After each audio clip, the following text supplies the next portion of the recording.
All right, the first chapter we're going to begin with is chapter 25. This is actually the second half of chapter 25. In 141, we address part of the first half, carbohydrate metabolism, where we trace the breakdown of glucose to liberate the energy within a molecule of glucose and use that energy to make ATP, right? So here, as we begin 142, we are going to focus on nutrition. And this lecture specifically will focus on nutrient molecules, what they are, how they're derived, and how we derive energy from them.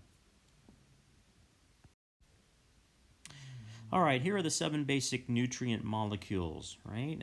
The first 3 here are nutrient molecules that we require for 2 reasons. One, because we need the energy stored within them, specifically stored in the chemical bonds that hold their component atoms together. We need that energy in order to build our own energy currency, meaning the energy currency that all the cells of our body use, which of course is, well, you tell me what that is. What is the energy currency that the cells of our body use? That is, of course, ATP, adenosine triphosphate, right? Remember that to build a bond between atoms to make a molecule, we must invest energy, just like we have to invest energy to build a building, right, or to build anything. And so when a cell needs to make ATP, it needs to build bonds between adenosine, right, which is what the A stands for, and phosphate. All right. So the cell needs energy to do that because, again, we need energy to make bonds or to build bonds. So where does the cell get the energy to do that? Well, by breaking the bonds in these nutrient molecules that are listed here. All right. So by breaking down carbohydrates, proteins, and fats, we liberate the energy, if you will, stored in those bonds, and that energy can then be harnessed to build the bonds to make ATP, which the cell can directly use as energy to do work, whatever it is that particular cell needs to do, other than, basic survival. Now, in 141, the first part of chapter 25, we spend a good bit of time on the breakdown of carbohydrates. And the cell's favorite carbohydrate is, of course, glucose. And if you remember those 3 reaction sequences that we talked about, they are glycolysis, the citric acid cycle, and the electron transport chain, right? Glycolysis, glycolysis, glyco, sugar, or glucose. Lysis means to disrupt or break apart. And glycolysis involved ripping a molecule of glucose apart, right? And breaking its bonds, and then basically shuttling the energy from or yielded when those bonds were broken to the electron transport chain, right? And the electron transport chain harnessed that energy and used it to make ATP, all right? We can also do that with proteins and fats when there are insufficient carbohydrate around, because remember, the cell's favorite nutrient molecule for this purpose is carbohydrates.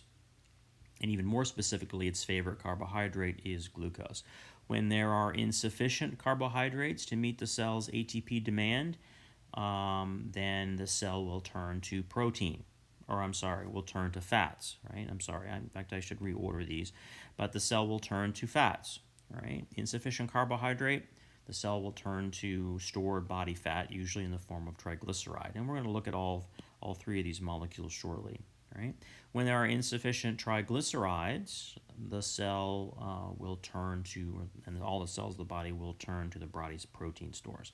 Right? Now, under normal, or I should say non-pathological circumstances, proteins should not be a major source of energy, right, to make ATP. Only as a last resort will cells of the body turn en masse, if you will, to the body's protein stores for energy.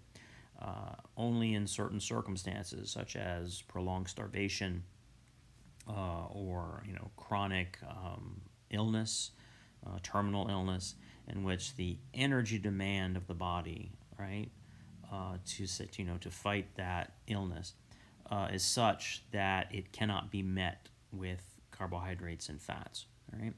All right. So these are the three energy-providing molecules that we'll look at. Right.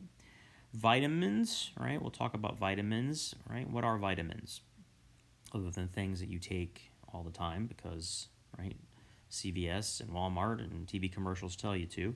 Vitamins are organic cofactors. They are coenzymes, and what they do is they help enzymes do their job, right? So we're going to talk a little bit about enzymes and coenzymes and remind ourselves of how they function. This is also a topic from 141, but it bears review, right? Minerals, right? The minerals, such as sodium, potassium, chloride, magnesium, right? These are the minerals that play an important part in many body processes, right? They can be important cofactors in chemical reactions. They maintain electrical balance, if you will, across a cell membrane. They help to maintain fluid balance because they are the solutes of the body fluids, right, across the cell membrane and the different fluid compartments of the body, right? Fiber is important, right? Fiber, one, because it serves as a nutrient source for many of the beneficial bacteria that inhabit our body, especially in our digestive tracts, right? Also because it provides a source of, or sort of an osmotic solute, which can absorb water and make excretion of the stool more, make it easier in the colon. And we'll look at that especially when we talk about the digestive system in chapter 24. And water, of course. We are 70% water. Water is the medium of all of our chemical reactions. Maintaining water balance is extremely important, right? And in order to do that, we excrete water and we ingest water, right? So water is of major importance. And again, we talk about the chemical composition of water and why it's so important in 141, right? Indeed, we introduce all of these types of molecules in 141. And if all of this seems foreign to you because you've forgotten it, then I would recommend you go back to chapter 2 of the text and do a quick review of these, right, in terms of their chemistry. I'll talk a little bit about that, but I won't go into too much depth, mainly because I have other things I need to talk to you about, right? All right, so remember, energy-providing nutrient molecules, carbohydrates, fats, and protein. Right, we need a way to talk about, the quantity of energy that a particular amount of each of these types of molecules provides. And the unit of measure we use is the calorie, right, the calorie.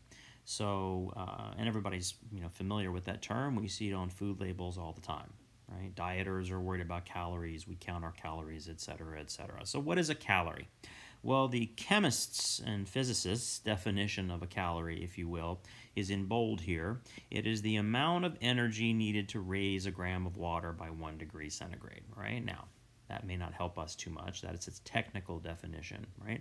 But what I want you to think about is it's a unit of measure of energy. Just like the inch is a unit, or the mile, the foot, whatever, a meter is a unit of measure of length, the pound, the kilogram, the gram is a unit of measure of mass, right? The more grams you have, the more of something you have, so on and so forth, right? So the more calories you have, right, the more energy you have. So calorie is a unit of measure of energy. Now, that's calorie small c, if you look down the bottom of the slide here.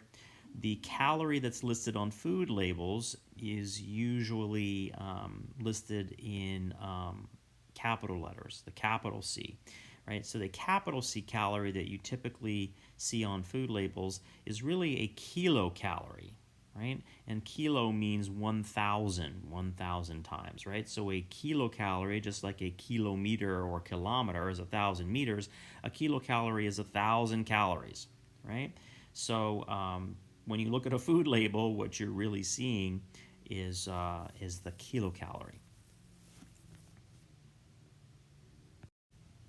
All right, so just how much energy does each of the three energy-providing nutrient molecules contain? Well, 1 gram of carbohydrate contains about 4.2 kilocalories of energy. And again, that's energy that we can yield and harness to use to build ATP. A gram of fat, well, let's talk about protein first. Protein is very similar, contains about 4.3 kilocalories in a gram. But look at fat here, right? Look at fat. 1 gram of fat contains almost 9.5 kilocalories. That's more than double either carbohydrate or protein, which gives you a good idea of why fat is the storage form of nutrient energy, right? Our body fat stores, the things that most people are trying to lose all the time, right? That is a stored form of energy. And, since a gram of each of these things takes up space because it has mass, right, we get double the energy per gram of fat, meaning we get double the energy storage for the space that a gram of fat takes up on our body versus protein and carbohydrates. So it's a very efficient way to store energy, right? It takes up less space, if you will, in the silo, the silo of our body.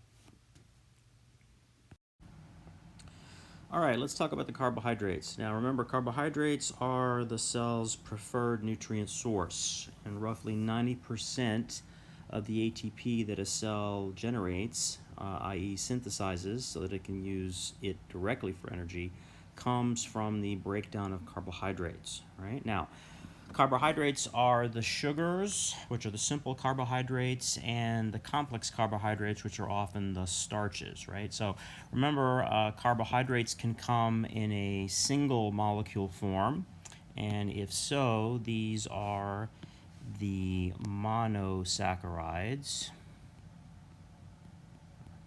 All right, the monosaccharides are standalone carbohydrates. Examples of this, of course, glucose, right? Fructose, these are common examples. Or they can exist as more complex molecules in which monosaccharides are chemically bonded to one another via covalent bonds to form larger, more complex molecules. So we can also have disaccharides, right? Di means two, right? Some examples of common disaccharides in our diet, of course, is sucrose, which is common table sugar, right? Lactose, right? Maltose, so on and so forth, all right? And then we can have even larger, more complex carbohydrates, the so-called complex carbohydrates, and we see these down here below, right? Bread, pasta, right? So on and so forth tend to be, take fruit out of that. Fruit tends to be a simpler, contains simpler carbohydrates in general, but in any case, the breads, the pastas are the larger, more complex carbohydrates in which there are more than two monosaccharides, chemically bonded to one another.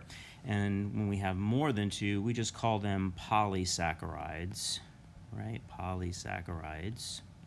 Poly means many, right? There are no trisaccharides and so on and so forth. So polysaccharides, right? An important polysaccharide we all have, and we'll look at this in a minute, is glycogen, which is the body's storage form or warehouse form, if you will, of glucose that the body can call upon when blood glucose levels begin to drop. And we can call upon stored glucose in the form of the polysaccharide glycogen to quickly replenish our blood glucose levels when needed. Now, this figure is actually a review. It's from chapter 2 of your text, the chapter on chemistry, if you recall. And this particular figure most specifically talks about the type of chemical reaction reactions that occur when we either form more complex molecules out of simpler ones or break down more complex molecules into simpler ones, etc. But I put this here just to remind you or to illustrate the structure of the carbohydrates, right? So here we have in the top part of the panel here we have the formation of a disaccharide, right?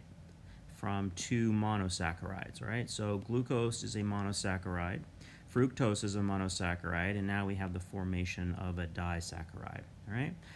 Down below here, we have the breakdown of a disaccharide, sucrose, into its component monosaccharides, right? So sucrose, again, is common table sugar. It consists of glucose and fructose covalently bonded to each other, right? Now, an important principle to remember is that your digestive tract, specifically the epithelial cells that line your small intestine, can only absorb monosaccharides, right? In other words, those epithelial cells are not built, if you will, to directly absorb disaccharides or polysaccharides, which means that if we ingest disaccharides and polysaccharides in our diet, they have to be broken down into their individual monosaccharides before they can be absorbed into the digestive tract, right? Now, when it comes to the polysaccharides, the very complex carbohydrates, right? The starches, the pastas, the breads, things like that. These are polysaccharides, right? So the polysaccharides are acted upon by digestive enzymes, beginning in the mouth, in the saliva, right? There's salivary amylase, right? And then as the amylase breaks these long chain carbohydrates into smaller molecules, 2 and 3 carbohydrate chains, if you will. And then as that material makes its way down the digestive tract, as it enters the small intestine, pancreatic amylase, right, then will act upon it, right, and other pancreatic enzymes, and will basically break these large, complex polysaccharides down into disaccharides, right? So there are only two, all right? Now, when these disaccharides hit the middle and later part of your small intestine, the epithelial cells of your small intestine, if you recall, have these little microvilli, right? And one of the roles of the microvilli, and these are extensions or evaginations of your, and that's what these are, right? And this is an intestinal epithelial cell, small intestinal epithelial cell.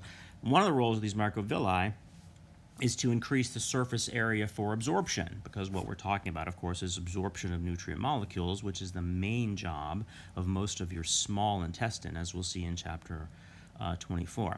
But another job of these microvilli stems from the fact that they have attached to the surface of the membrane of these microvilli is certain enzymes that break down disaccharides into their individual monosaccharides. And once the monosaccharides are liberated, if you will, from being chemically bonded in disaccharides, they are now in their absorbable form, right?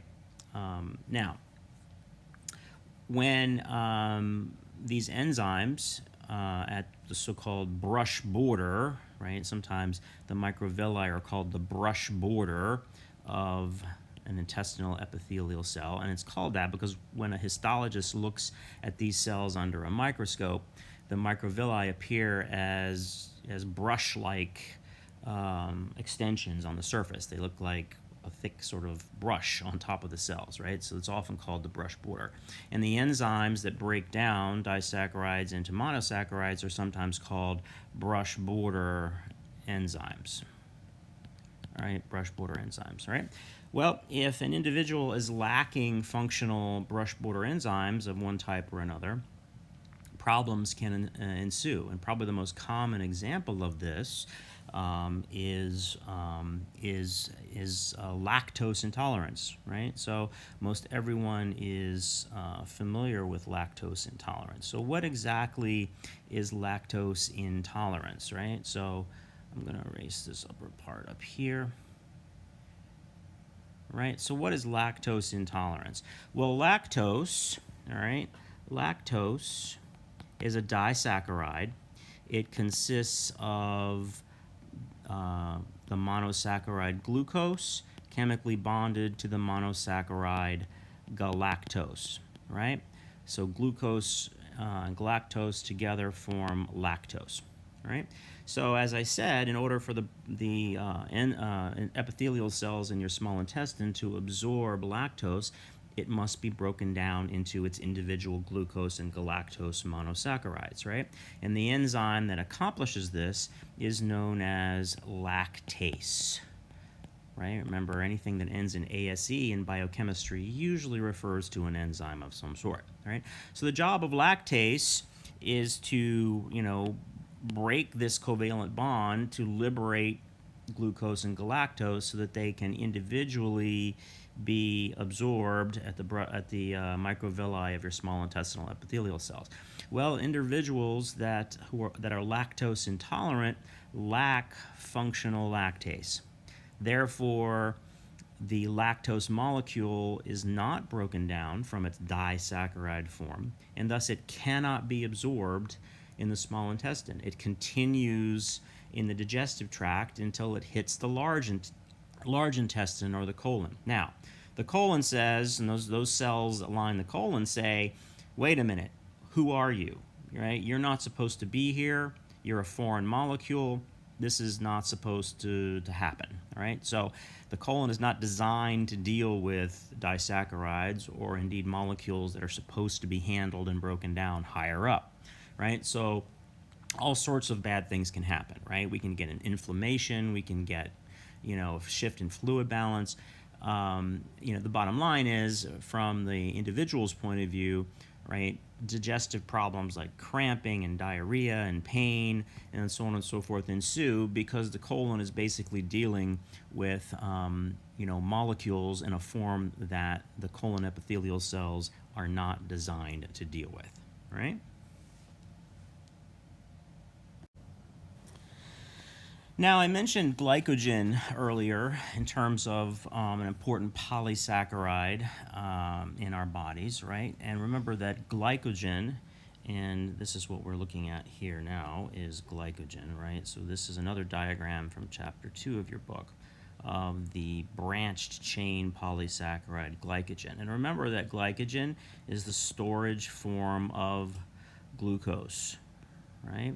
And remember, glucose, normally in its independent form is a monosaccharide, not a polysaccharide. So this is the storage form of glucose. Now, why would we need a storage form of glucose?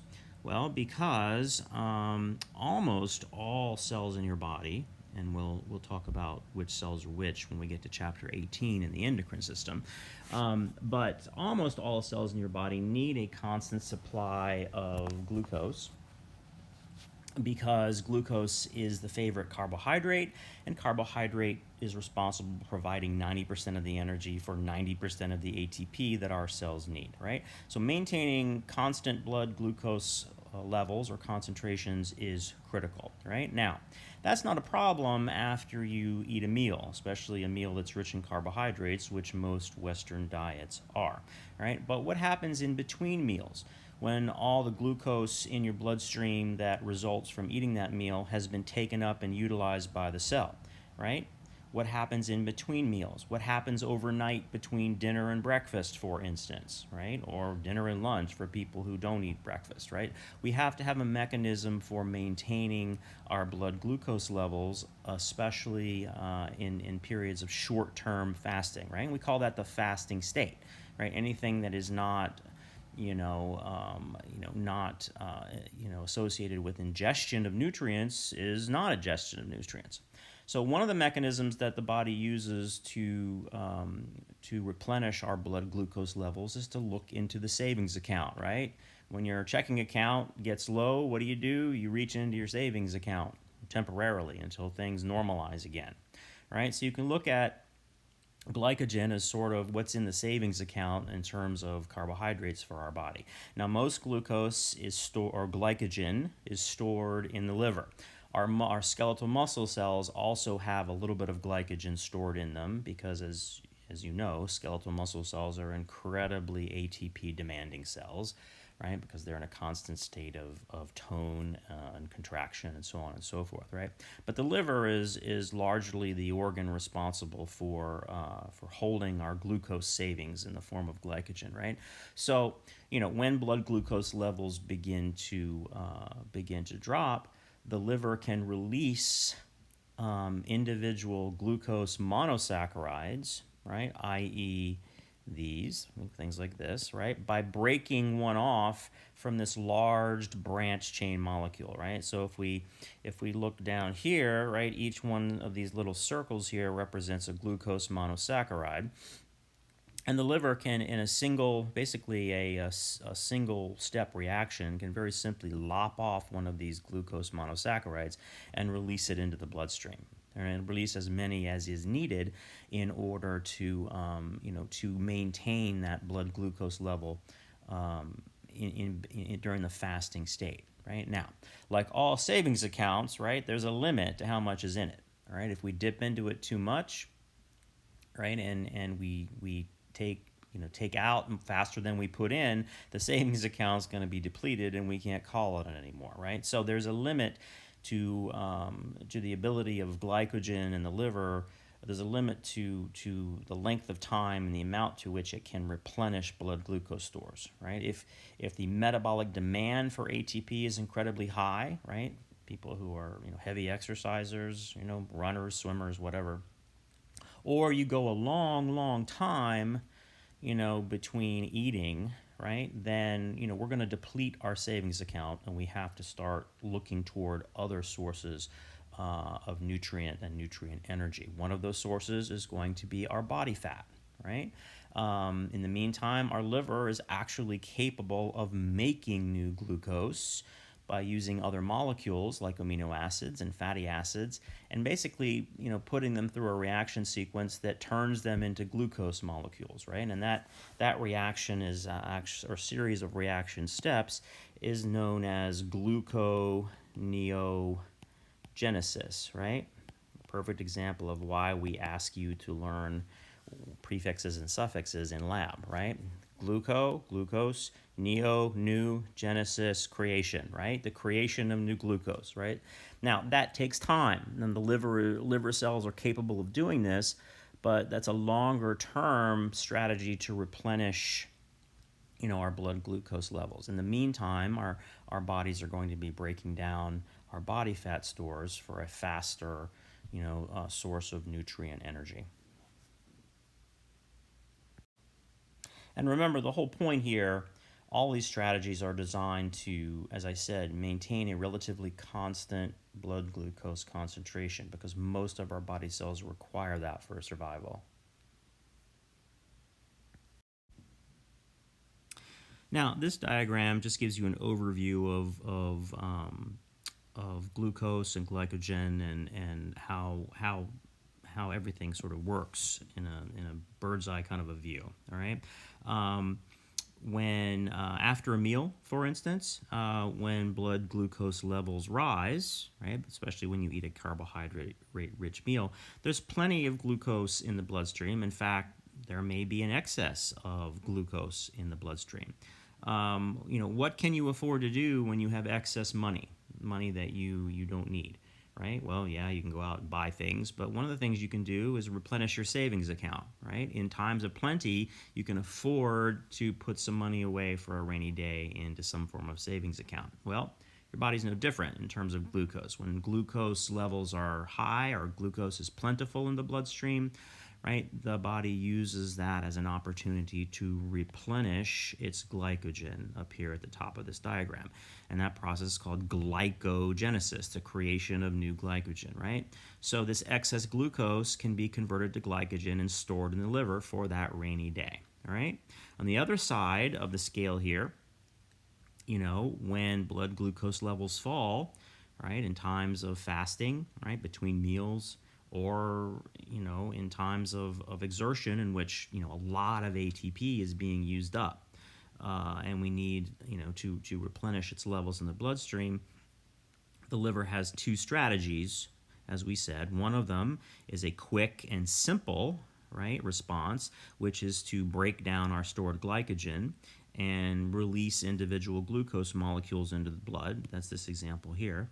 Sort of medium term, because it takes longer, is to actually make new glucose via gluconeogenesis. And this process involves taking other types of molecules, non-carbohydrate molecules, and converting them to a carbohydrate, right? Such as amino acids and fatty acids, all right? So the overall goal, as I said before, is to maintain this, relatively constant glucose concentration to maintain homeostasis, because most all cells require a steady supply of glucose for ATP production. All right, let's switch gears a bit and talk about the fats. All right, let's talk about the fats. Now, the term fat or lipid is is an umbrella term, and includes several types of sort of submolecules. Right, one of them is the steroids, and I'm just not doing this in any particular order, but as they come to mind here. The steroids, right, which are important for certain hormones. We get to the endocrine system, we'll talk about the steroid hormones. There's cholesterol, right? A lot of people think cholesterol is bad. Well, cholesterol is actually, for one thing, it is the sort of the skeletal base structure for all the steroids. But it's also an important structural support for all the cell membranes in every cell of our body, right? So cholesterol is quite necessary for our survival, but like many things, an excess of it can be problematic, right? Then we have the triglycerides, which is what I'm going to talk about in the next few slides. The triglycerides, right, which are, the storage form of nutrient energy, the thing that, commonly we call fat, right? This is the stored body fat, storage form of nutrient energy. So this is our stored body fat, right? This is what a lot of people are trying to lose all the time by diet and exercise, right? So the triglycerides. Now, what's the term triglyceride mean? And again, if this term seems foreign to you, I urge you to go back to chapter 2 and read about triglycerides, read about fats in general as a refresher. I'm going to go over a little bit here, but again, if this is confusing you completely, then please do go back and do a quick review before you go forward, all right? So what's a triglyceride? Well, this bottom panel here shows a stick figure version of a triglyceride, right? So a triglyceride, the glyceride part comes from this 3 carbon. Each of these little balls here represents a carbon molecule, right? So a triglyceride consists of a glycerol molecule, and a glycerol is a simple 3 carbon molecule. And remember, whenever you have carbons, you have hydrogens. These little white bars represent hydrogens. So a simple 3 carbon glycerol molecule to which 3 fatty acids are attached. Fatty acid 1, fatty acid 2, fatty acid 3. So triglyceride is a glycerol and 3 fatty acids, right? So we can say it's glycerol and 3 fatty acids, right? Fatty acid, oh, don't need that, fatty acid, all right? Okay. Now, again, this is the storage form of nutrient energy in our bodies, right? And triglycerides and the fatty acids that comprise them can come in a couple of forms that are important in a nutritional sense, and we'll look at that next. All right, now here's yet another figure from chapter 2 of your text, right? It represents the chemical structure, basic chemical structure of fatty acids, right? So here is a fatty acid.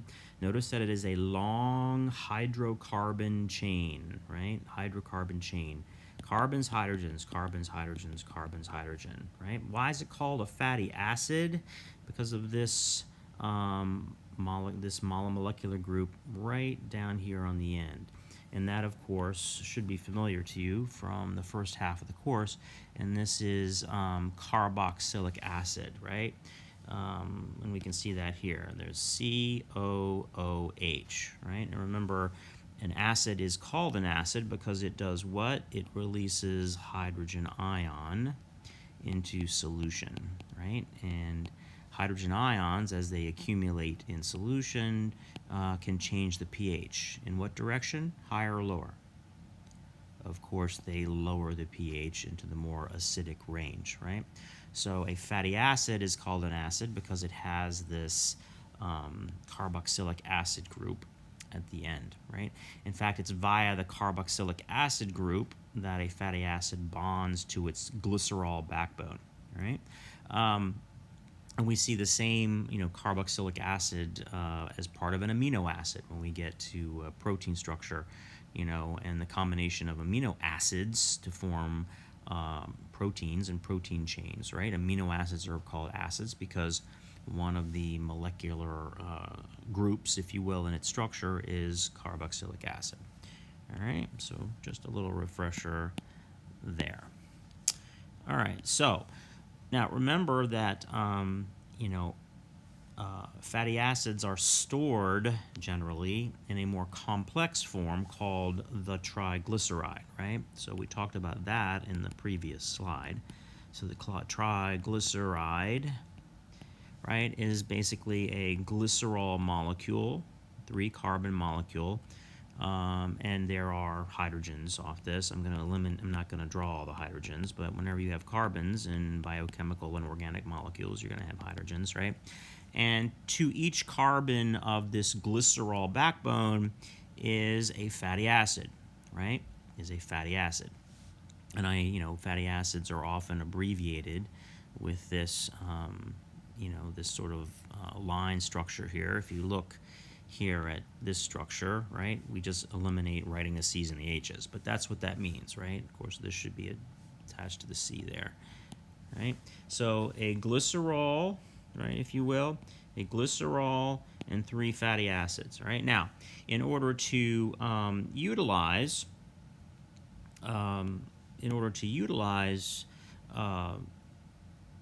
energy from triglyceride, we need to liberate the fatty acids because it's the fatty acids themselves that are going to be absorbed, right, by cells and converted and enter the pathways to make ATP, right?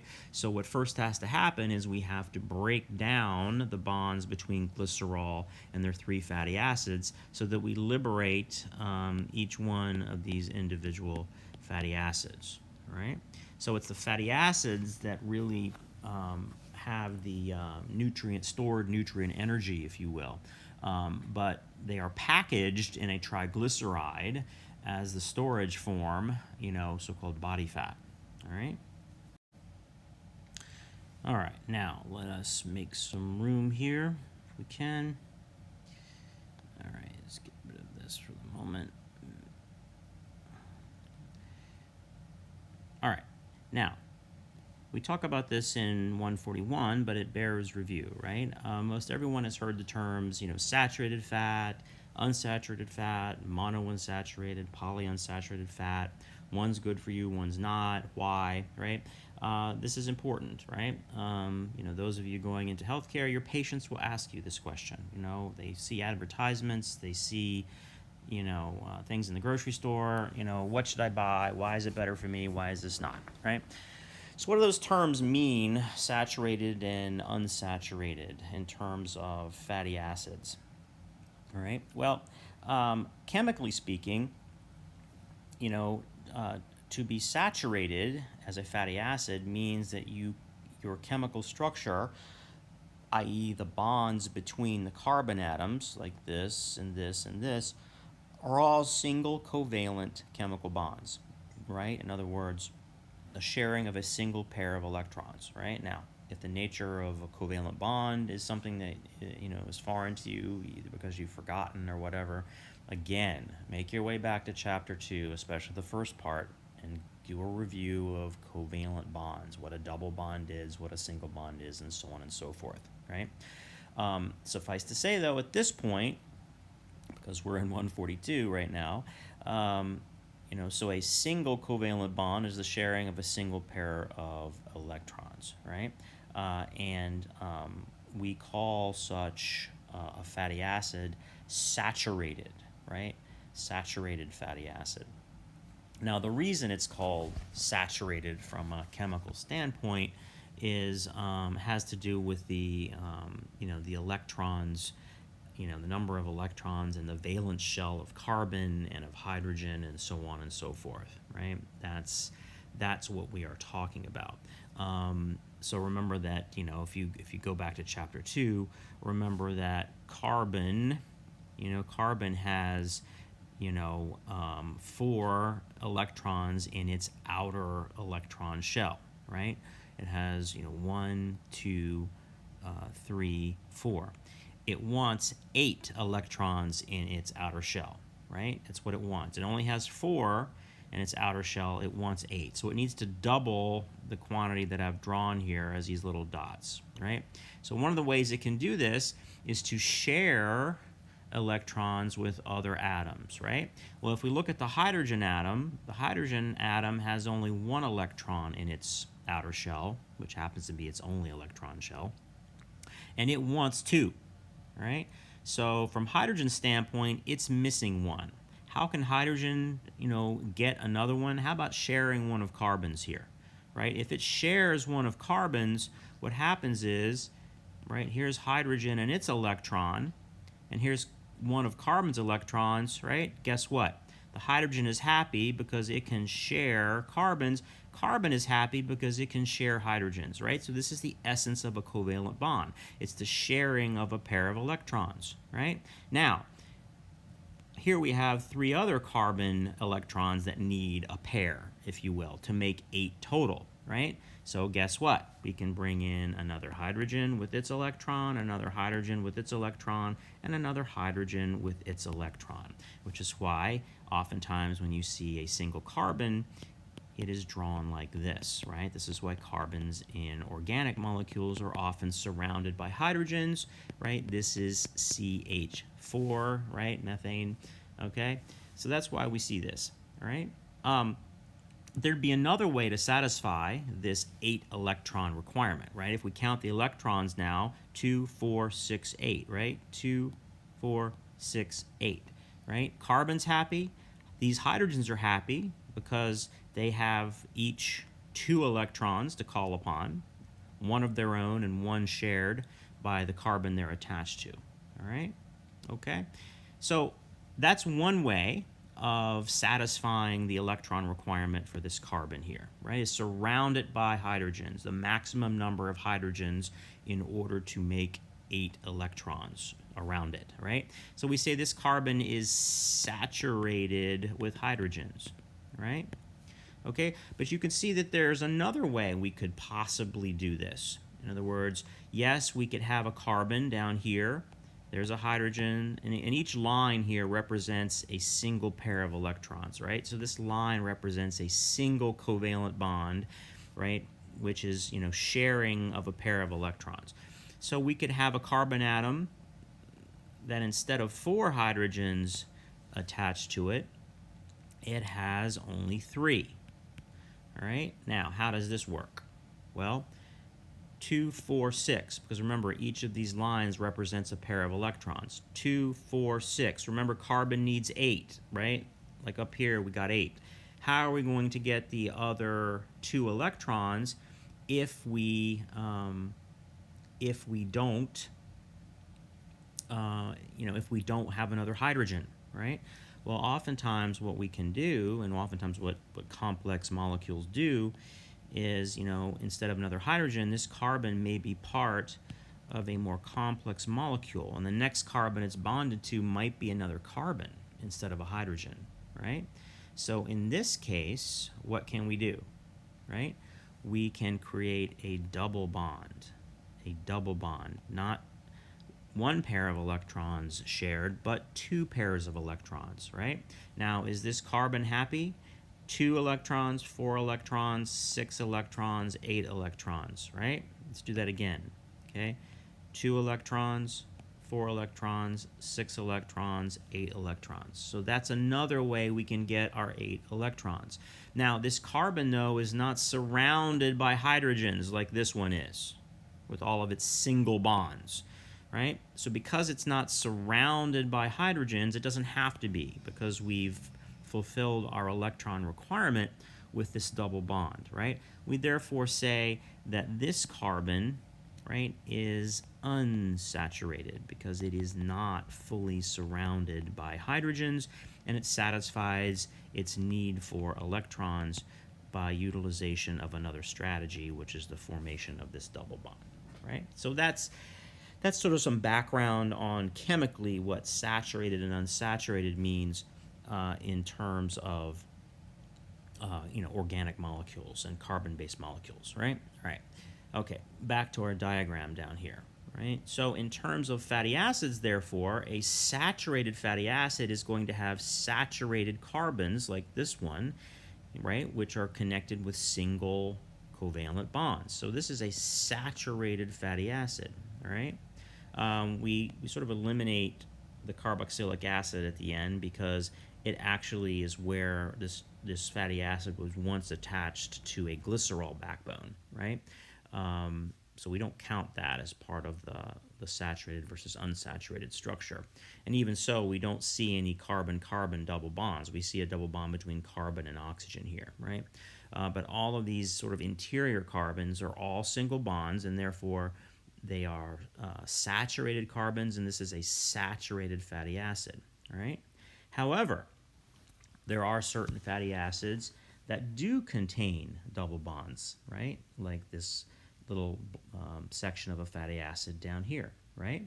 And therefore we call those fatty acids unsaturated fatty acids because a double bond exists in their structure, right? If only one double bond is in the structure, right, then we say it is a monounsaturated fatty acid. If more than one double bond is present, in other words, if there's a double bond here, say, and down here, we call that a polyunsaturated fatty acid, right? And most people have heard those terms or seen them in the grocery store, right? High in polyunsaturated fat, right? Low in saturated fat, so on and so forth, right? So therefore, saturated fatty acids do not have double bonds in their carbon-carbon structure. Unsaturated fatty acids have at least one carbon-carbon double bond in their structure, right? So the next question is, so what? Why does this matter? Well, the current paradigm or theory about all this is that the presence or absence of double bonds affects the melting point of a fatty acid, right? Now, what is the melting point, right? The melting point refers to a temperature, right?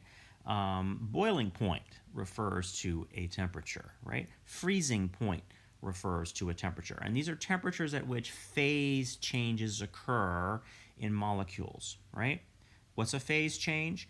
Generally a change between the gaseous state and the liquid state and the solid state, all right? So as you might imagine, the boiling point, and let's take water, the common example of water. The boiling point of water is 100 degrees Celsius or 273 degrees Fahrenheit, right? The boiling point of water, when water begins to boil, is the temperature at which water becomes converted to steam or gas, right? A phase change is occurring. How about the freezing point for water? 0 degrees Celsius or 32 degrees Fahrenheit. The freezing point is the temperature at which a phase change occurs in which liquid water becomes solid water or ice, all right? Then we have the melting point, right? The other way around. The melting point is the temperature at which something solid undergoes a phase change to its liquid form, all right? So what we're talking about here is the melting point of these fatty acids and the triglycerides that they are attached to, right? Because most of the triglyceride structure is the 3 fatty acids attached to it, right? Generally speaking, a saturated fatty acid has a higher melting point than unsaturated fatty acids do. In other words, it takes a higher temperature in general to make a solid, saturated fat into a liquid one than it does and unsaturated fat. Now, why is this important?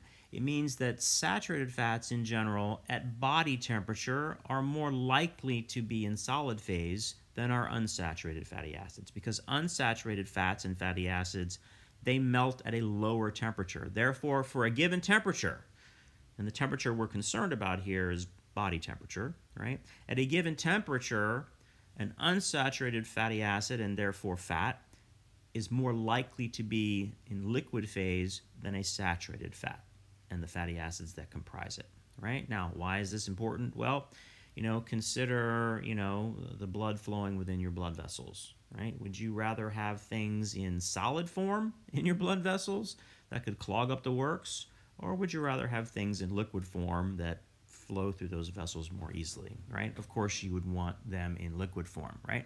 So this is the current paradigm nutritionally into why unsaturated fatty acids are safer or healthier than saturated ones, right? Now, there are some other considerations here, right? The jury is sort of still out in terms of fat chemistry and how it helps or hurts us.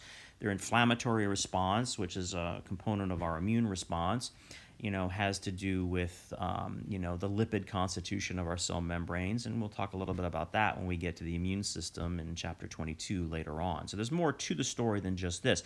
From a nutritional standpoint, right, this is the important consideration to remember in terms of saturated versus unsaturated, in terms of fats and fatty acids. Okay, and this slide just gives you some examples of some foods that are rich in saturated versus unsaturated fats, right? Sort of your fatty animal or your animal fats, right? Beef, lamb, pork, poultry, and so on and so forth, tend to be saturated fat, right? So basically animal products in general. All right. Also, palm oil and coconut oil can have some saturated fat, although they are not quite as high in them as are the animal fats, right? And remember, if a fatty acid has a single double bond in its carbon-carbon structure, it is a monounsaturated fat, right? And some examples of, and any unsaturated fat is going to be healthier than saturated fat, right? So, but an example of some monounsaturated fats are, olive oil, canola oil, things like that, avocados, seeds, nuts have monounsaturated fats, right? Which one of the reasons why nuts, seeds, olive oil, things like that are often considered healthy fats, right? Healthy fats nutritionally. Now, if you have more than one double bond in the carbon-carbon structure of a fatty acid, you are polyunsaturated. Remember, poly here means many, right? Now, generally speaking, the more double bonds you have in the molecule, the lower the melting point, right? In other words, the lower the temperature at which this fat and the fatty acid is going to be in liquid state, right? And these are, the most prevalent in our diet, of course, the fish oils, right? The fish oils. These are the so-called omega-3 fatty acids. These are the omega-3. Now, why is it called omega-3? Right? And everybody, well, I say everybody, most everybody has heard of, how omega-3 fatty acids are good for you, right? So what does omega-3 mean? Well, remember, a fatty acid is a long carbon backbone with hydrogens and so on and so forth, right? So the omega carbon is the last carbon, right? The omega carbon is the last carbon, right? Alpha and omega, all right? Omega being last. Right? So omega-3 refers to 3 carbons, 1, 2, 3 from the end, right? So the omega-3 carbon is the third carbon, 1, 2, 3 from the end. And this is where the double bond, or at least the first double bond, exists, right? And there are others, because this is a polyunsaturated fatty acid, right? So that's what omega-3 means. That's not terribly important for our discussion, but sometimes people wonder what that means. What's an omega-3 mean, right? That's what it means, the location of the double bond in the carbon-carbon structure, right? Okay, but why are omega-3 fatty acids supposedly so good for you? Well, again, these are polyunsaturated fats, right? Melting point even lower than monounsaturated fats. And there are also other considerations, as I said, biochemically, that relate to our immune system and so on and so forth, that are important for health that we'll talk about later on, right? But at this point, just think about the polyunsaturated fats, the fish oils like that are rich in omega-3s, for instance, right? They have more than one double bond in their structure, which lowers their melting point even more, which makes it even more likely these fats will be in liquid form at body temperature. Now, let's just talk briefly about the so-called trans fatty acid, right? What's a trans fatty acid, right? The term trans is an organic chemical term, right, which you don't need to worry about right now, but suffice to say at this point that a trans fatty acid is an artificially created fatty acid, right? It's made in a laboratory. It does not occur naturally. And this came about because, food chemists that work for the food industry discovered that they could create a fat, via the fatty acids the fat is made of, that had a longer shelf life, right? That took much longer, to become rancid and could be stored at room temperature, and so on and so forth. And they thought, oh, great, wow, this will just make our products last longer. We can store them longer. They'll last longer on the shelves. That's going to be great for our bottom line, so on and so forth. Well, that's fine as far as it goes, except, your bodies, your livers, your digestive tract, right, again, has never seen a laboratory constructed fatty acid like this, right? Your bodies did not evolve, if you will, to understand what to do with this artificial molecule. So what happens is these trans fatty acids get into our digestive tract. They are considered a foreign molecule. They elicit an inflammatory response, which is an immune response to them, and that immune response can wreak havoc not only on the foreign molecule that it's going after, but also surrounding organs and tissues and your blood vessels, right? So trans fatty acids, have been discovered to be quite harmful and to raise your risk of cardiovascular disease and liver disease and all sorts of problems, right? Which is why they are becoming, I think now they're generally banned completely. And it's why you go into restaurants and see food labels that say no trans fats, right?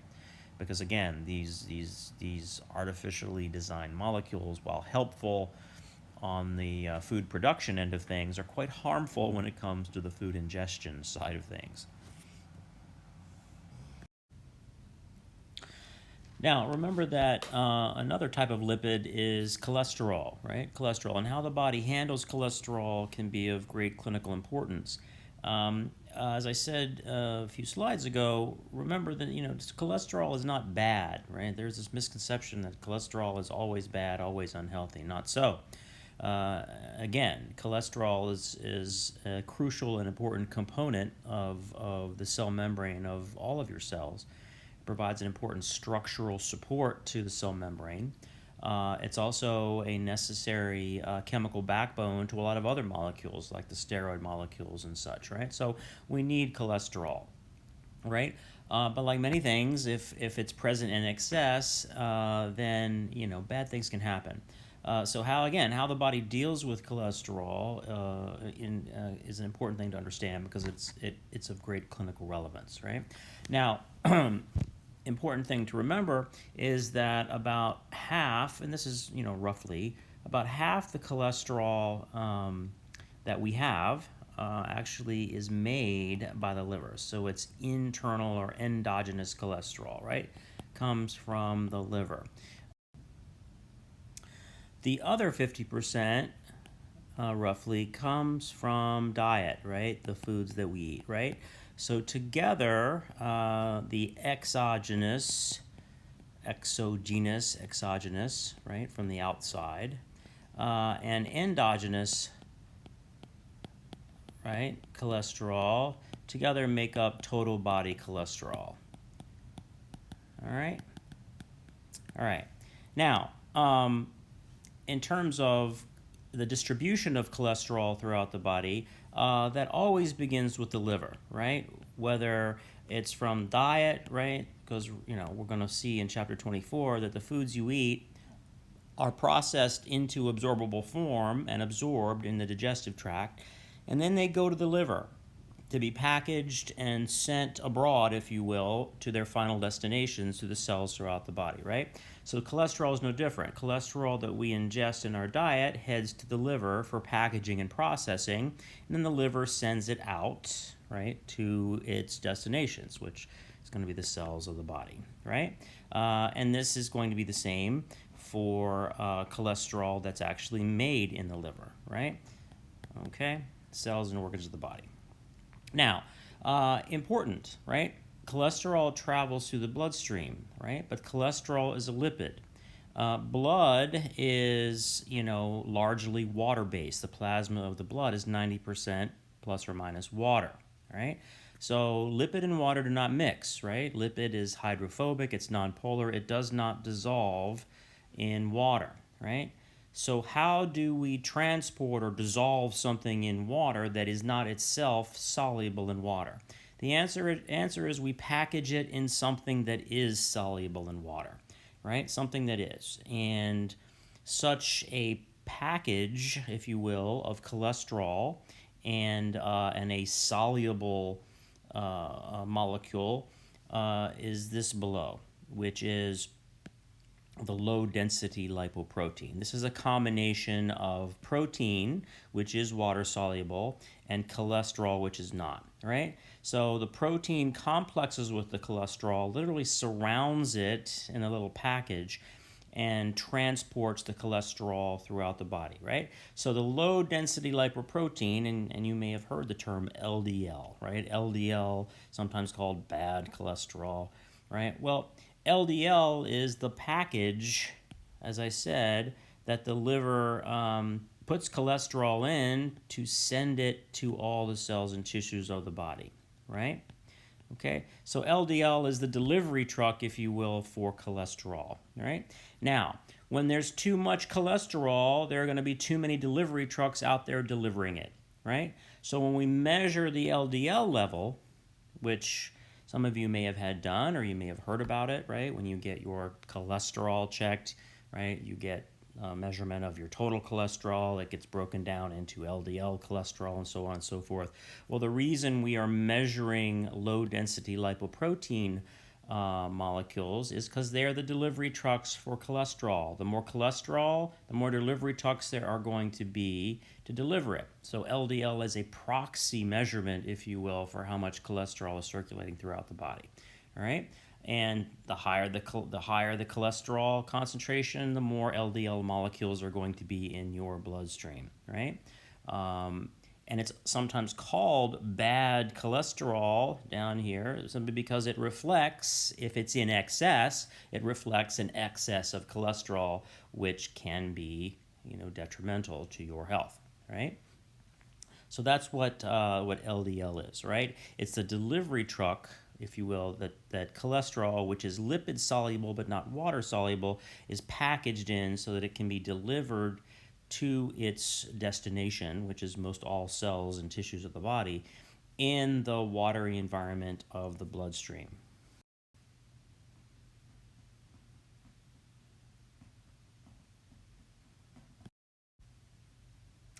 Now, HDL, or high-density lipoprotein, you may have heard of as well, right? This is often called good cholesterol, right? Good cholesterol. It also is a delivery truck, or perhaps better to call it a garbage truck, right? Garbage truck. Because high-density lipoproteins are also cholesterol carriers for the same reason, right? It's packaging something that's not water-soluble into something that is, and therefore it can travel in the watery environment of the blood, which of course is polar, hydrophilic, etc., etc. Right? But the role of high-density lipoprotein, they're made in the liver and sent abroad, right, through the bloodstream to scavenge excess cholesterol, right? Right? Scavenge it and bring it back to the liver to be recycled again, right? So if there's excess cholesterol, high-density lipoproteins are out there scavenging it, picking it up in the periphery, your blood vessels and so on and so forth, and bringing it back to the liver, right?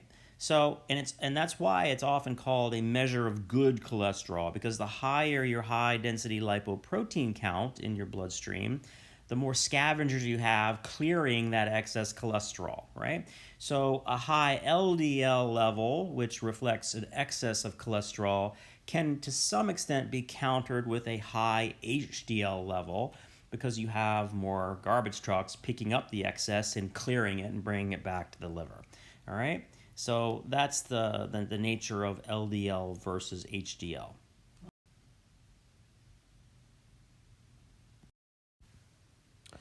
All right, let's talk proteins for a minute. All right, now, again, in the list of energy providing nutrient molecules, carbohydrates, lipids, proteins, proteins are far less important in the everyday sense in providing nutrient energy.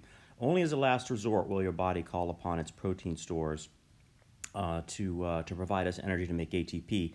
And in those circumstances where there's either inadequate carbohydrate and lipid fat, or in which the metabolic demand of the body, as is the case with severe injury or severe chronic illness and so forth, the metabolic demand for ATP exceeds the supply of fuel. Right, there just isn't enough carbohydrate and fat around in order to meet that demand. And in that case, the body will then begin to cannibalize, if you will, its own body protein.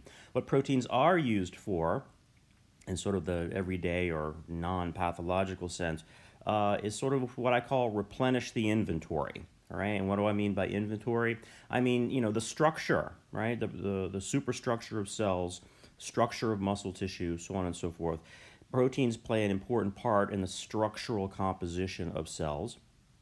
The chemical inventory. I mean, enzymes, for instance. Proteins are all enzymes are proteins, and so enzymes need to be replenished. Remember that enzymes help our chemical reactions occur under conditions that are compatible with life. So proteins, we need to ingest protein mainly to resupply our structural and biochemical inventory. But they are capable of providing metabolic energy for the production of ATP if necessary. Now, remember, when we say protein, what we're talking about is a chain of individual amino acids, right? So, if this up here, this is an amino acid, we'll call this amino acid 1, this is amino acid 2, and so on and so forth, right? And we'll give us 4 of them here, all right? So this would be a very short protein, right? Consisting of a chain of amino acids covalently bonded to one another. These represent covalent bonds, all right? Now, most proteins are more than 4 amino acids long, but that's really what we're talking about, right?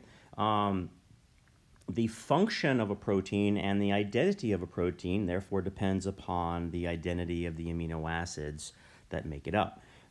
Very similar to the way a word in our language depends upon the letters we choose, to create it. And there's a second thing it depends upon, and the order in which we place those letters, right? So the identity of the building blocks, the W, the O, the R, the D, and the order in which I place them determine the identity and meaning or function of this word, right? And the same is true with proteins, right? The identity of the amino acids and the order in which I place them will determine the identity of the protein and, to some extent, its function. Proteins are capable of something more than words in our language, though, however, because proteins are able to fold on themselves, right? And form complex shapes, globular shapes, so on and so forth. So this three-dimensional complex folding, because of polarity within the molecule, right? Proteins are polar molecules, right? In other words, there are regions of the molecule that are slightly negative, others that are slightly positive, so on and so forth. And these charges attract one another and allow the protein to fold on itself, right? And when it folds on itself, it might bring other charges, or other slightly positive areas and slightly negative areas closer to one another. when they weren't close to each other, when the protein was sort of laid out in a linear fashion, right? So now further folding can occur, right? So this, second, we would call the linear array of amino acids its primary structure, basic folding a secondary structure, and then this really complex folding that can occur we call tertiary structure. And it turns out with proteins, the secondary and tertiary structure, meaning the complex shapes that proteins take, is critical for their function, right? In other words, we can keep the bonds that attach amino acids together, we can keep them intact, but if we unfold the protein, right? If we have a globular protein, right, globular protein that's folded on itself in such a way that it gives it a sort of round globular form, and it unfolds to its linear form, function is obliterated, right? So what we found is that function depends not only upon the identity of the amino acids and the order in which we place them, as in here, right? It also depends upon the three-dimensional folding pattern that this protein naturally takes, right?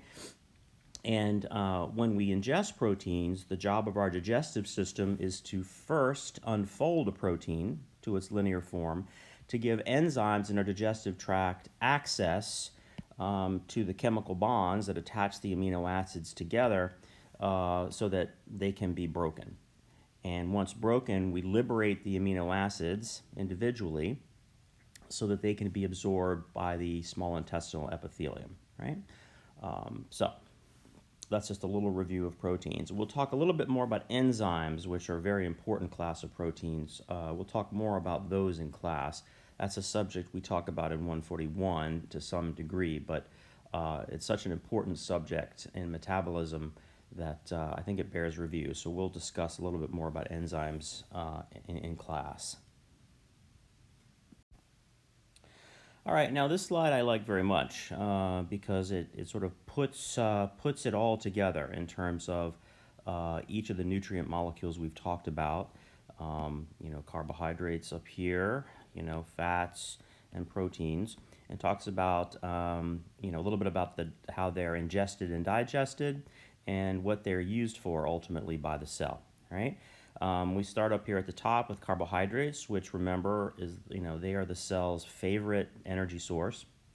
90% of the energy used to make ATP, and we see that over here on the right, comes from the breakdown of carbohydrates, mainly glucose, right? Because glucose is the cell's favorite carbohydrate, right? So in at least the modern Western diet, most carbohydrates are ingested in the form of long-chain polysaccharides, right? These are individual monosaccharides that are bonded to one another to form these long-chain polysaccharides, right? When we ingest these, the job of our digestive tract, right, is to ultimately break down these polysaccharides into individual monosaccharides, right? Because, as we said earlier, the small intestinal epithelium can only absorb individual monosaccharides, right, across their membrane, right, and ultimately into the bloodstream here, all right?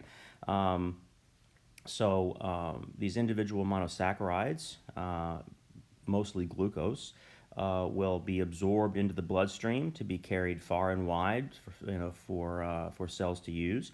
And the way cells use these, of course, is the metabolic pathways that we talk about in 141, glycolysis, citric acid cycle, electron transport, so on and so forth,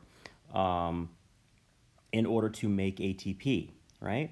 And as we said earlier, if there's excess carbohydrate around, we can put some away for a rainy day. We can afford to replenish our savings account.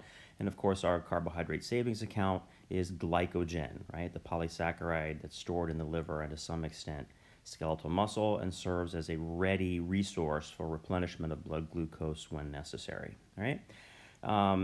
Next down here we have our fats, our lipids, right? And remember the storage form of energy in terms of lipid is the triglyceride, which is a glycerol molecule and 3 fatty acids. We see that schematically here. Here's our glycerol backbone and our 3 hydrocarbon fatty acids here.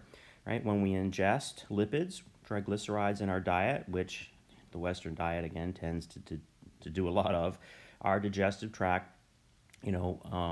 breaks the triglyceride apart into its individual fatty acids and glycerol. They'll be absorbed in the small intestine and sent to the liver, right? And ultimately, cells can use those fatty acids to make ATP.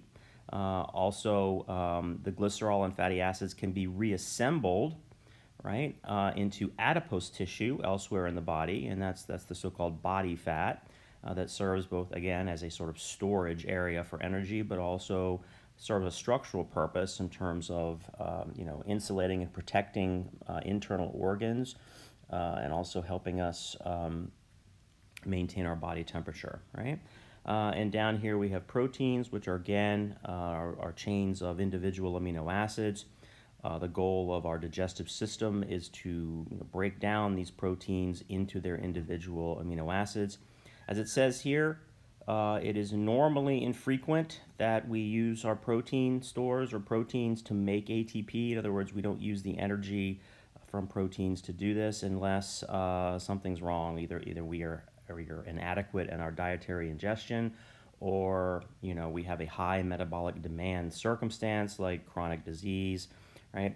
But our proteins are used, as I said, to replenish our structural inventory, right? And also our biochemical inventory of enzymes and so on and so forth, right? And the goal of all of this, in terms of energetics at least, is to make ATP, right? All three of these molecules, carbohydrates, fats, and proteins, their individual components can be fed into the metabolic pathways that we are already familiar with, right? The carbohydrates, of course, enter the pathway at glycolysis, right? The breakdown of glucose.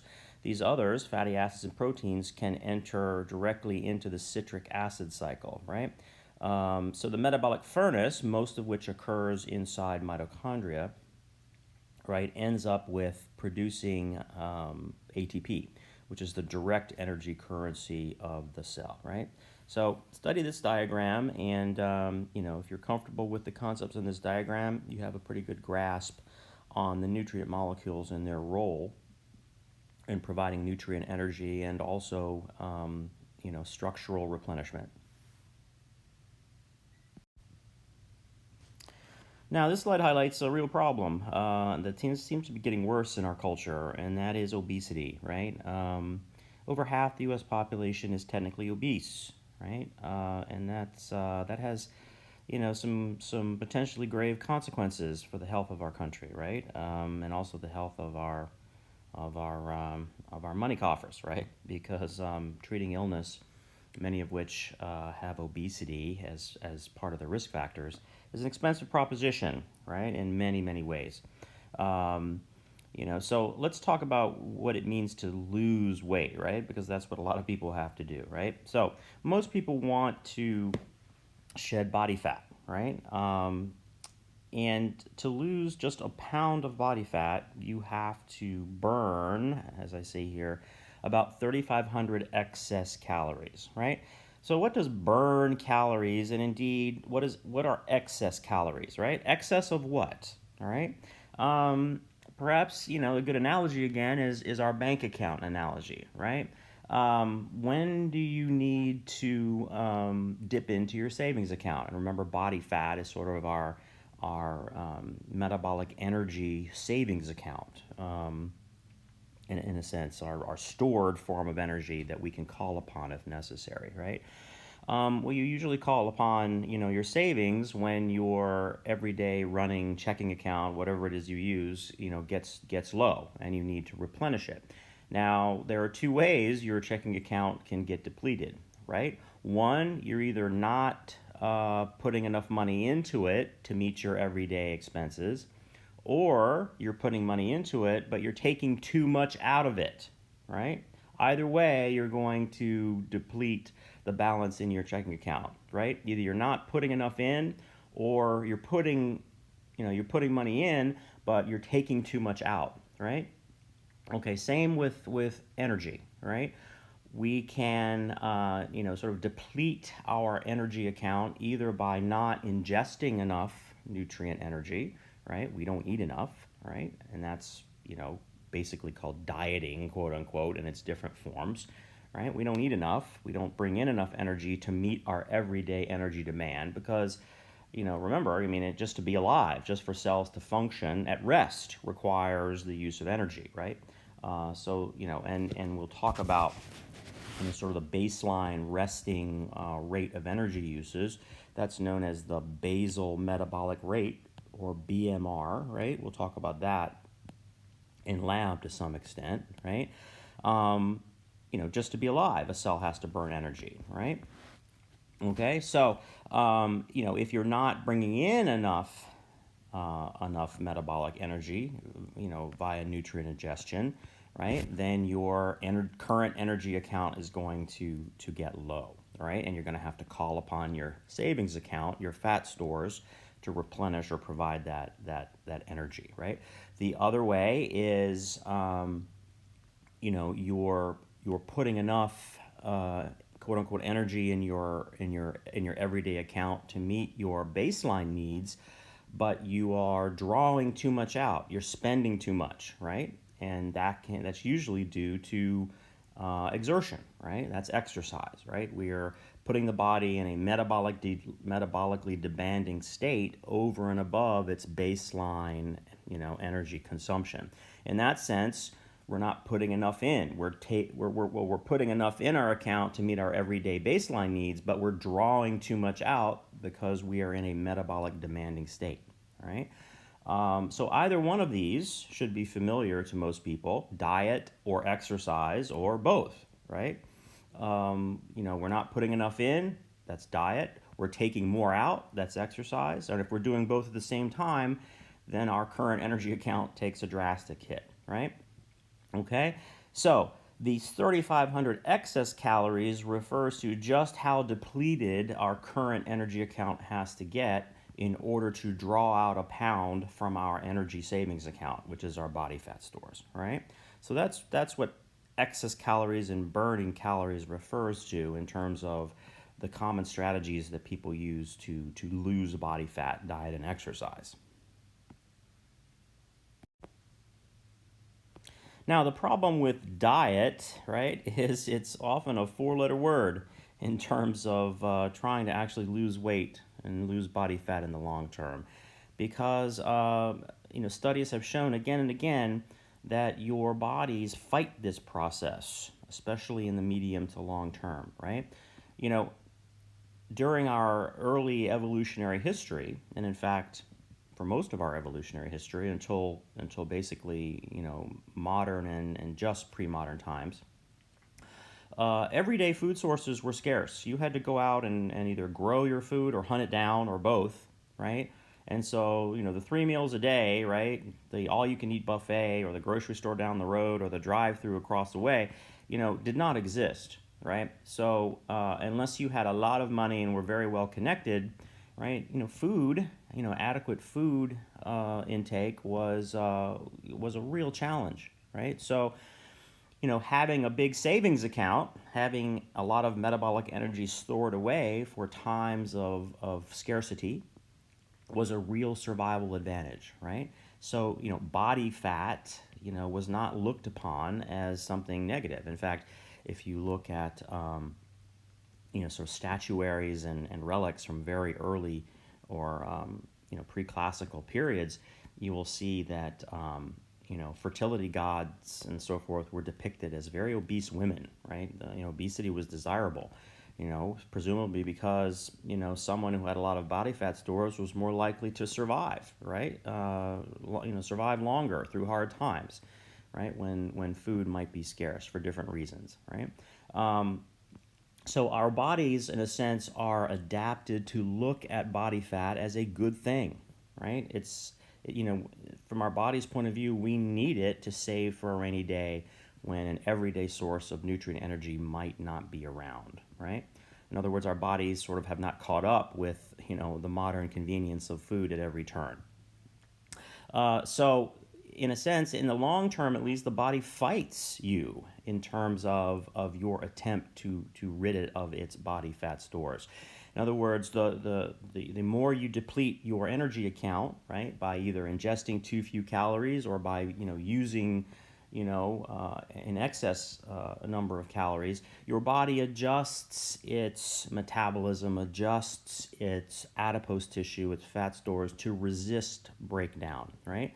One of the ways it does this is it increases the activity of an enzyme called lipoprotein lipase, right?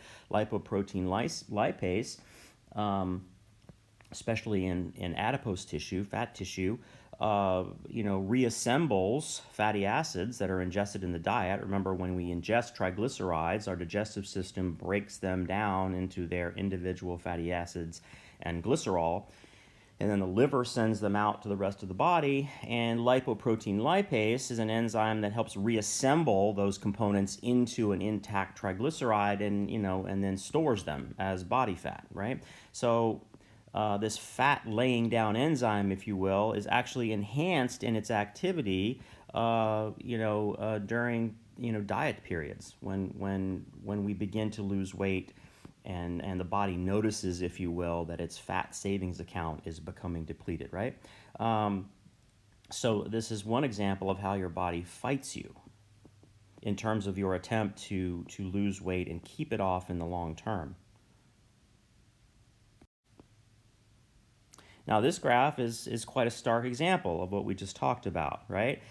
This graph is a long-term study of dieters, right, who use different strategies of dieting in order to lose weight, right? The top line here, VLCD, refers to people who are on a very low-calorie diet. They radically reduced their caloric ingestion, right? This next line on the graph is, behavior modification. These people, exercised a lot, and they reduced their calories, and they ate different foods, and so on and so forth. And then this third line here were people who did both, right? Both ate a very low-calorie diet and exercised and did other behavior modifications, right? And we see that, within a year, about 6 months or so of beginning the process, each of these groups lost a significant amount of weight, right? The combined group lost more, right? And that probably would be expected. But we'll look at what happened in the long term, right? Beginning, in 8 months to a year and continuing forward for 5 years, every single group rebounded, right? And gained back even more weight than it lost in the first place, right? And these are people who attempted to maintain their habits, throughout this period, right? Maintaining these habits becomes more difficult as well, because another adaptive response of your body is the hypothalamus in your brain, right? Structure in your brain that, among other things, helps to regulate certain vital behaviors, right? It's responsible for our thirst drive.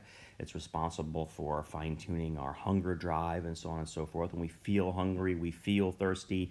The hypothalamus is largely responsible for this. Well, guess what? When we start losing, a ton of weight, the hypothalamus responds by saying, whoa, our savings account for energy is being depleted. We need to replenish it. Let's make this guy hungrier than usual, right? So hunger kicks in, right? So the point of all of this is, we, in our sort of modern culture, we have a goal of losing weight, losing body fat. Some people want to do so for cosmetic reasons. The obesity epidemic in our country makes it necessary for medical and personal health reasons. But it's an uphill climb, literally, as this graph represents, because, again, our bodies, as part of their adaptive response to external challenge, our bodies do not look at stored energy or body fat as something negative. In fact, again, throughout most of its evolutionary history, the human body, has had to call upon those energy stores, those fat stores, in order for survival, right? So their body looks at drastic weight loss with great alarm and responds in ways that resists our attempts to continue and maintain it. So, in a sense, at the end of the day, dieting itself might be a major cause of obesity, right? It's kind of hard to wrap your head around, but it may very well be true. All right, let's switch gears a bit and talk a little bit about vitamins, right? What exactly are vitamins? People sure pop a lot of them. There's plenty of them to choose from in bottles and store shelves and such. But what really are vitamins? All right. Well, biochemically speaking, vitamins are coenzymes, right? They are organic cofactors, right? So what is an organic cofactor? Well, we talk about enzymes, right? Enzymes are proteins that facilitate chemical reactions. They lower the energy required to make chemical reactions go. And as such, they help our cells basically undergo these biochemical reactions that are necessary for life under conditions that are compatible with life, right? Most of the biochemical reactions inside a living cell without enzymes, right, would only go forward, right, if there were, energy, usually in the form of heat energy, of such great magnitude that the cell would die before the chemical reactions ever got started, right? So enzymes lower the energy required to make reactions go, right? And that's why they're so important for living systems. I give the example in class of, if I wanted to break the chemical bonds in a molecule of glucose in a laboratory, I would have to boil that molecule in acid for hour upon hour upon hour. Obviously, living cells cannot do that. Nature had to come up with a different strategy, and that strategy, of course, involves enzymes, right? Now, so what do coenzymes have to do with this? Well, coenzymes are organic cofactors, and a cofactor is something that assists an enzyme. In other words, the cofactor has to be present for the enzyme to function properly, right? So vitamins are coenzymes in the sense that they must be present for the enzyme that they assist, whatever that enzyme is, and the reaction that that enzyme catalyzes. They must be present for the enzyme to operate properly, right? So you can imagine the disastrous results if one were deficient in one or more vitamins. If they were, then enzymes that catalyze important biochemical reactions would not be able to function, and therefore the chemical reactions would not function, right? So vitamins are very, very necessary. Now, in terms of overall categories of vitamins, I mean, most people have heard of vitamin A, vitamin C, vitamin B. We'll talk about that in a minute. But we can basically, in an umbrella fashion, divide vitamins into two categories. Those are the fat-soluble vitamins, right? These are vitamins, coenzymes, that dissolve in our body fat, right? And as such, they are relatively stable, and they are stored by our body and our body fat, and they therefore can build up, right? They can build up because they are not easily eliminated from the body, because again, they are stored and reside in our body fat, right? So they're stored, and therefore, because of that, it's rare that we are deficient in fat-soluble vitamins if we're, if we get some in our diet. On the other hand, the downside is because they're stored, levels of these vitamins can accumulate, right, to toxic levels if we're not careful. So the fat-soluble vitamins are ones that we need to be quite careful with when we start talking about, taking vitamin pills, exogenous supplementation with fat-soluble vitamins. And there are only a few fat-soluble vitamins that we'll look at in a minute. The water-soluble vitamins, however, these are not stored, right? They dissolve in our body water, our bloodstream, and as such, they're easily excreted in the urine, right? So it's very difficult to, quote-unquote, overdose on water-soluble vitamins, because as fast as you take them, the kidneys can excrete them in the urine, because the urine, of course, is mostly water, and a water-soluble vitamin can dissolve in the urine and be easily excreted, all right?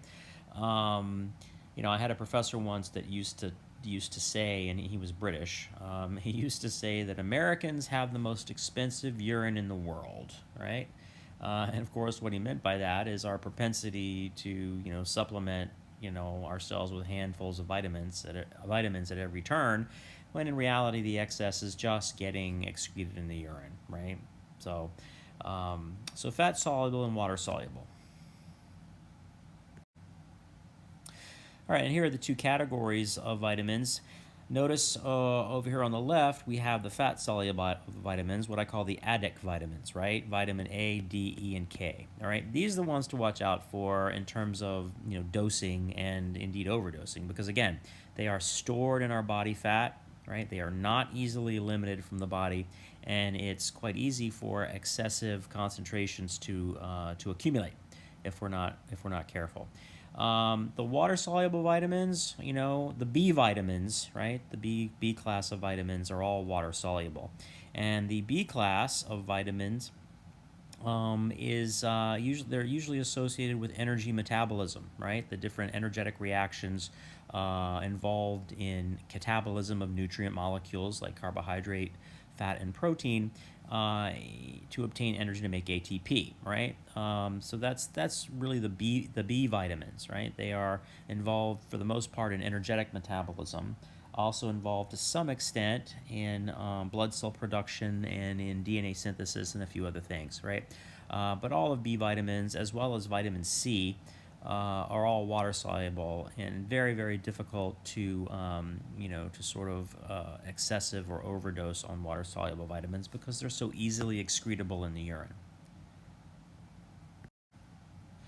Now, just a brief overview of minerals, right? Minerals, which come in the form of mineral ion, right? So when we talk about minerals, sodium, what we're really talking about is the ionic form of sodium, which would, of course, be, sodium ion, and here's potassium ion.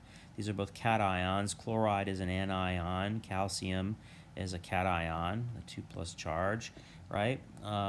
Phosphorus usually, in its ionic form, is combined with oxygen to form phosphate, right? That's an anion. Magnesium is a cation, and so on and so forth. Iron can come in two forms, right? 2 plus and 3 plus, both cations. Zinc is usually, the zinc ion is an anion, so on and so forth, right? So these minerals usually exist in our body fluids in ionic form. The bulk minerals or macrominerals, their concentration far exceeds in our body fluids, in our bloodstream that is, their concentration far exceeds those of the trace minerals. All right. Usually the trace minerals have very specific functions. The bulk minerals like sodium and potassium, in fact, the concentration of these two, along with calcium, I should say, is so much higher than the rest of these, right?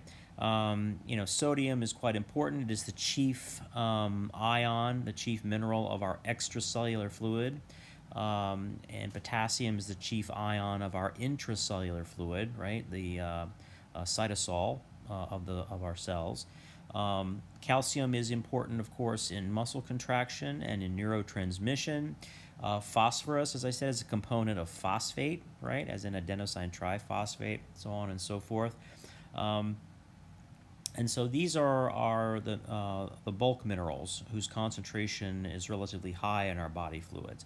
They help maintain osmotic fluid balance across the cell membrane. They help to maintain electrical balance across the cell membrane. They help in neurotransmission, action potential generation, and so on and so forth. Right? Now, the trace minerals, as I said, usually have very specific functions. Iron, for instance, right? So iron's most important function is to serve as a metallic ion in the center of hemoglobin, which is the carrier molecule inside red blood cells that binds oxygen, right? So red blood cells really are oxygen delivery trucks, right? They have hemoglobin, and again, the iron ion is an important component of hemoglobin that binds oxygen and delivers it to the cells and tissues that need it, all right? Iodine, all right. Iodine is another one, usually in anionic form, I minus, right. Very important for the production of thyroid hormones, right, by our thyroid gland, as we're going to see when we talk about the endocrine system, right. Without iodine, the thyroid gland cannot make thyroid hormones, right, or actually cannot cannot make or release thyroid hormones, right. And so individuals are going to be thyroid hormone deficient, right, or hypothyroid. Right? So this is just a quick overview of the mineral ions that are important in body systems. This is just a quick rundown of some common deficiencies and their consequences for some of these things, right? Iron deficiency, because the iron ion, and what we're talking about is Fe2 plus again, right, is an important component of the oxygen carrier molecule hemoglobin in our red blood cells. As such, if you're deficient in iron, you cannot make functional hemoglobin, and your oxygen carrying capacity in the blood is compromised. And whenever we have a reduction in the oxygen carrying capacity of the blood, what we have is anemia, right? The consequences for the rest of the body, the rest of the cells and tissues, are as you might imagine. If they are oxygen deprived, they cannot make maximal amounts of ATP, and therefore their function is going to be compromised, right? From a neurological standpoint, we have cognitive decline, right? We have generalized fatigue, so on and so forth, right? On the previous slide, I talked about iodine, right? Goiter is a swelling of our thyroid gland because the thyroid gland can make thyroid hormone precursors, but it cannot add iodine to those thyroid hormone precursors in order to release thyroid hormone. So the precursor molecule, accumulates inside the thyroid gland swells, and that's called goiter, right? And other consequences of a lack of iodine involve that lack of ability to make and secrete thyroid hormones, which are important in early development, during fetal life, and in childhood, right? And it's important for neurological development as well. So mothers who are hypothyroid and children who also are hypothyroid, especially during early life, are subject to neurological deficiency oftentimes, right? Vitamin D, right? Vitamin D, it's a fat-soluble vitamin.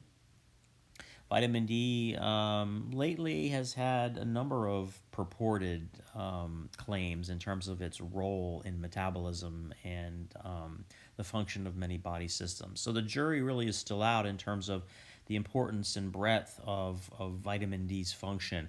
But what is well known and settled is that it is necessary for calcium metabolism, i.e., we require vitamin D to be present in order for our intestinal epithelial cells to absorb calcium from our diet, right? Vitamin D is also necessary to prevent the kidneys from excreting too much calcium in the urine, right? So vitamin D is necessary for calcium absorption and calcium homeostasis, which in turn is important for mineralization of our bones, right? Because our bones are the largest storehouse of calcium. Calcium is part of the mineral component that gives bones their hardness and their density, right? Vitamin A is an important cofactor in rhodopsin, which is a pigment in our retinal epithelium, and therefore deficiencies in vitamin A affect our ability to see. Vitamin A is also necessary for connective tissue and epithelial regeneration. So anytime we have any place we have epithelial cells, if there's a deficiency in vitamin A, we have a deficiency in the ability to heal wounds, right? And the ability to regenerate epithelium, like in our epidermis and so on and so forth. And folic acid, right? Folic acid is an important cofactor and an important coenzyme in DNA synthesis, right? It also is important because it is a cofactor during development of the nervous system, right? Which is why women are often advised to take folic acid during pregnancy, because a folic acid deficiency has been associated with fetuses and newborns with spinal cord defects because of the failure of the neural tube, which is the precursor of the central nervous system, failure of the neural tube to form properly. Right, and rickets, right? Rickets is a disease of childhood that's directly related to a lack of vitamin D, a vitamin D deficiency. Because of this, during fetal life and early life, children cannot absorb calcium efficiently, and this is a time when bones are developing and growing and so on and so forth, and therefore bones develop without proper mineralization. They are soft and they're weak and they're prone to fracture, right?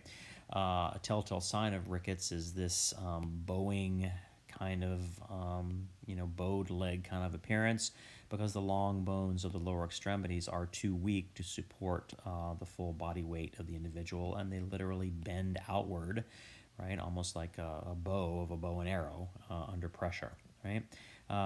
This, rickets in children was one of the reasons that the thrust to add vitamin D to milk occurred many, many years ago. There is a similar disease in adults. It's not a developmental disease, but in adults who develop a vitamin D deficiency, a weakening of bone density, and that's called osteomalacia in adults, right? Osteomalacia. Right? So vitamin D is important for calcium metabolism, important for calcium absorption in our diet and in our gut, and it helps. Therefore, a deficiency in that vitamin manifests most directly in poorly mineralized and therefore weak bone.